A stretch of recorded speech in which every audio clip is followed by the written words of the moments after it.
Salutare, prieteni! Stau zilnic și citesc zeci de articole și am decis ca în materialul de astăzi să ating un subiect puțin mai delicat și diferit față de cele pe care vi le-am prezentat până acum, și anume problema legată de ceea ce se întâmplă cu dorința unora de a deschide bisericile în noaptea de înviere. Se vor deschide oare bisericile în săptămâna mare și în noaptea de înviere? Aceasta este întrebarea aflată pe buzele tuturor credincioșilor din România. Tot mai multe persoane cer autorităților să lase oamenii să participe la slujba dedicată învierii Domnului, în timp ce alții spun că nu ar fi o idee tocmai grozavă. Unii preoți insistă că atât timp cât supermarketurile și piețele sunt deschise și acolo se află zeci de persoane, normal ar fi ca și bisericile să fie deschise pentru credincioși, chiar dacă numărul lor în interior ar fi limitat. Alții însă transmit credincioșilor că pot participa la slujbă de acasă. Unii oameni afirmă că a fi credincios nu înseamnă neapărat să mergi la biserică. Credința și pe Dumnezeu le ai în inimă, indiferent unde te afli. Preoții din ziua de azi, majoritatea, nu mai au nicio legătură cu credința și cu Dumnezeu. Sunt niște prefăcuți, avari după bani și averi. Au vile, mașini scumpe și terenuri. Cred că nu e nicio tragedie dacă anul acesta biserica o să fie închisă. Preoții nu vor decât banii voștri. Atât. Alții spun că Dumnezeu este peste tot în sufletul și mintea noastră, nu neapărat în acea încăpere numită biserică. Sunteți pe față manipulați de preoții care nu mai au bani să își susțină averile făcute pe cârca voastră. Trist este că ne gândim la partea materială și prea puțin la cea spirituală. M-aș bucura ca fiecare dintre noi să învețe ceva din toată tragedia asta globală și să căutăm calea credinței. Dacă se deschid bisericile, trebuie să fim asumați și responsabili, la fel ca atunci când mergem la supermarket, fără să ne îngrămădim ca oile. Consider că este foarte important ca preoții să-și țină slujba, chiar dacă eu stau în curte sau în casă cu ei live și cu lumânarea în mână. Din păcate, nu toată lumea înțelege ce se întâmplă cu adevărat în biserică.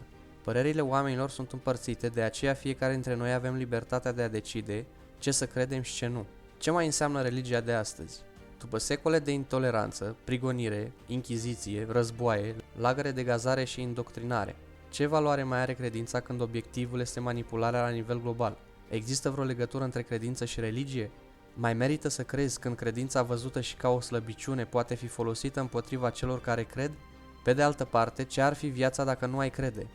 Oare savanții aveau dreptate când au prezis că omul secolului 21 ori va fi unul religios sau nu va fi deloc? Religia a fost și poate încă este o încercare de a stabili un cod moral respectat de toată lumea, însă a eșuat, ajungând cel mai puternic mod de manipulare în masă. Odată cu evoluția umanității, puterea credinței s-a dizolvat. Religia a devenit un motiv de război, un criteriu de selecție și, poate cel mai grav, o mască afișată de majoritatea oamenilor, un fel de formă fără fond.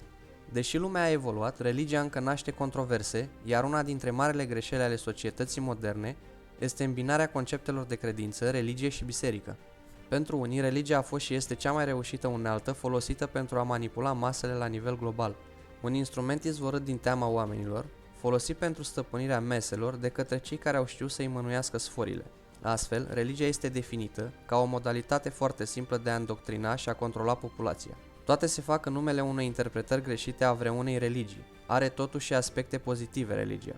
De exemplu, mulți nu fac păcate de teamă că o să-i bată Dumnezeu sau Allah sau în cine cred, fiind astfel un stimulent pentru cei care propriul simț al moralei sau frică de pedeapsa oamenilor nu sunt suficiente și au nevoie de un stimulent divin.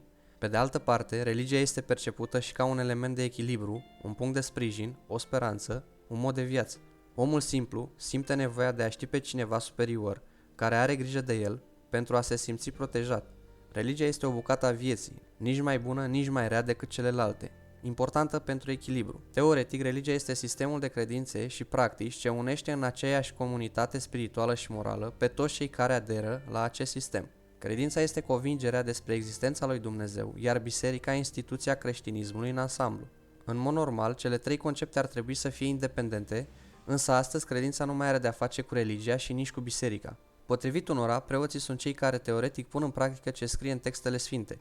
De fapt, ar fi vorba de o funcție bănoasă, inclusiv în România, ce presupune să predici și să te dai zmerit, iar biserica nu mai este casa Domnului, ci sălașul preotului, care nu mai credincios și un model de urmat nu e. Pe principiul nu e un mai păcătos ca popa. Însă această idee că preotul nu mai este cel ce propovăduiește cuvântul Domnului nu este generală, fiind relativă de la caz la caz. Când oamenii descoperă ceva, întâi se bucură și spun și altora.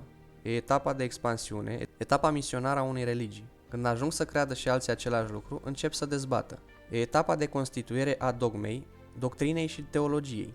După ce cred că ceea ce au descoperit e bine, vor să impună și altora. și atunci trebuie să se organizeze. Astfel ia naștere biserica. Se pare că oamenii cred, fie în ceea ce simt, în ceea ce vor să facă, în cine sunt, fie într-o forță superioară. Motivul? Nu poți trăi fără a crede. Oamenii simt nevoia de credință într-o divinitate care îi poate ajuta oricând, explicând că de multe ori simți o prezență divină în tot ceea ce faci. O altă motivație a credinței este explicația pentru necunoscut. Dacă nu am crede în ceva, probabil că am luat o razna. Trebuie să fie ceva acolo, pentru că vrem să știm că după ce murim nu dispărem definitiv, ci ne ducem undeva, către o treaptă superioară. Avem nevoie de Dumnezeu, mai ales într-o vreme ca și aceasta. Dumnezeu spune să nu ne temem căci El este cu noi, trebuie să-L căutăm, să ne smerim, să plecăm capul și genunchii înaintea sa, cu o inimă curată. Astfel, nu va ridica povara de peste noi. Trebuie să ne pregătim pentru vremea ce va urma. Voi ce părere aveți despre acest subiect? Lăsați în comentarii părerile voastre.